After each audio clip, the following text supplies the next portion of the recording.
پناہ مانگتا ہوں میں اللہ کی شیطان مردود سے۔ شروع اللہ کا نام لے کر جو بڑا مہربان نہایت رحم والا ہے۔ بکھیرنے والی ہواؤں کی قسم جو اڑا کر بکھیر دیتی ہیں، پھر پانی کا بوجھ اٹھاتی ہیں، پھر آہستہ آہستہ چلتی ہیں، پھر اس چیز کو یعنی بارش کو تقسیم کرتی ہیں کہ جو وعدہ تم سے کیا جاتا ہے وہ یقیناً سچا ہے، اور انصاف کا دن ضرور واقع ہوگا۔ اور آسمان کی قسم جس میں کئی رستے ہیں کہ اے اہل مکہ تم ایک اختلاف والی بات میں پڑے ہوئے ہو، اس سے یعنی عقیدہ آخرت سے وہی پھرتا ہے جو اللہ کی طرف سے پھیرا جائے۔ اٹکل دوڑانے والے ہلاک ہوں جو بے خبری میں بھولے ہوئے ہیں، پوچھتے ہیں کہ جزا کا دن کب ہوگا؟ وہ دن ہوگا جب ان کو آگ میں عذاب دیا جائے گا۔ اب اپنی شرارت کا مزہ چکھو، یہ وہی ہے جس کے لیے تم جلدی مچایا کرتے تھے۔ بے شک پرہیزگار بہشتوں اور چشموں میں ہوں گے، اور جو نعمتیں ان کا پروردگار انہیں دیتا ہوگا انہیں لے رہے ہوں گے۔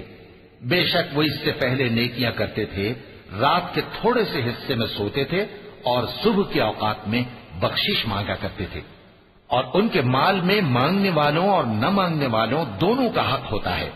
اور یقین کرنے والوں کے لیے زمین میں بہت سی نشانیاں ہیں اور خود تمہاری جانوں میں، تو کیا تم دیکھتے نہیں؟ اور تمہارا رزق اور جس چیز کا تم سے وعدہ کیا جاتا ہے آسمان میں ہے، تو آسمان اور زمین کے مالک کی قسم یہ اسی طرح قابل یقین ہے جس طرح تم بات کرتے ہو۔ اے نبی، کیا تمہارے پاس ابراہیم کے معزز مہمانوں کی خبر پہنچی ہے؟ جب وہ ان کے پاس آئے تو سلام کہا، انہوں نے بھی جواب میں سلام کہا۔ دیکھا تو ایسے لوگ کہ نہ جان نہ پہچان۔ پھر وہ اپنے گھر جا کر ایک بھنا ہوا موٹا بچڑا لائے اور کھانے کے لیے ان کے آگے رکھ دیا۔ کہنے لگے کہ آپ تناول کیوں نہیں فرماتے؟ اور ان سے خوف محسوس کیا۔ انہوں نے کہا کہ خوف نہ کیجیے، اور ان کو ایک دانشمند لڑکے کی بشارت سنائی۔ تو ابراہیم کی بیوی چلاتی آئیں اور اپنا منہ پیٹ کر کہنے لگیں کہ ایک تو میں بڑھیا، اوپر سے بانجھ۔ انہوں نے کہا تمہارے پروردگار نے یوں ہی فرمایا ہے، وہ بے شک صاحب حکمت ہے، خبردار ہے۔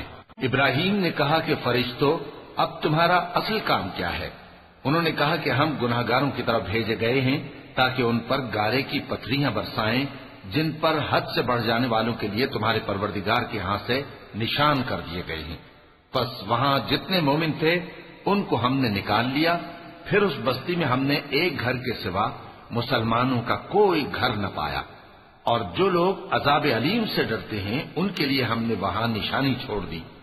اور موسیٰ کے حال میں بھی نشانی ہے، جب ہم نے ان کو فرعون کی طرف کھلا ہوا معجزہ دے کر بھیجا تو اس نے اپنی قوت کے گھمنڈ پر منہ موڑ لیا اور کہنے لگا یہ تو جادوگر ہے یا دیوانہ۔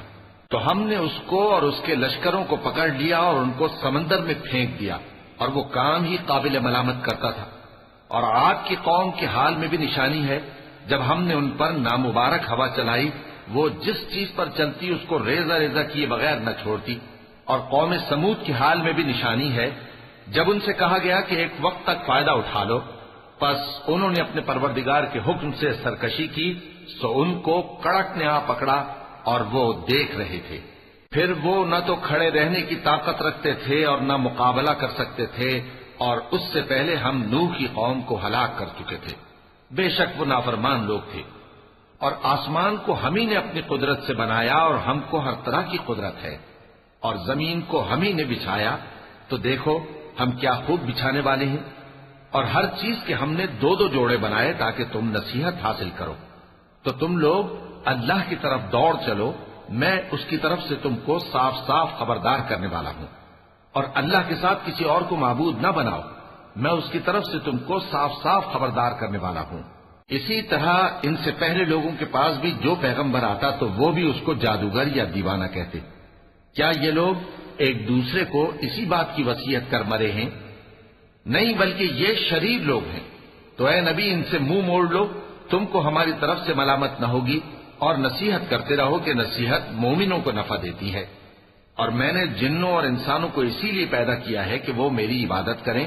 میں ان سے رزق تو نہیں مانگتا اور نہ یہ چاہتا ہوں کہ وہ مجھے کھانا کھلائیں۔ اللہ ہی تو سب کو رزق دینے والا ہے، زور آور ہے، مضبوط ہے۔ سو کچھ شک نہیں کہ ان ظالموں کے لیے بھی عذاب کی نوبت مقرر ہے۔ جس طرح ان کے ساتھیوں کی نوبت تھی، تو ان کو مجھ سے عذاب جلدی نہیں طلب کرنا چاہیے، پھر جس دن کا ان کافروں سے وعدہ کیا جاتا ہے اس سے ان کے لیے خرابی ہے۔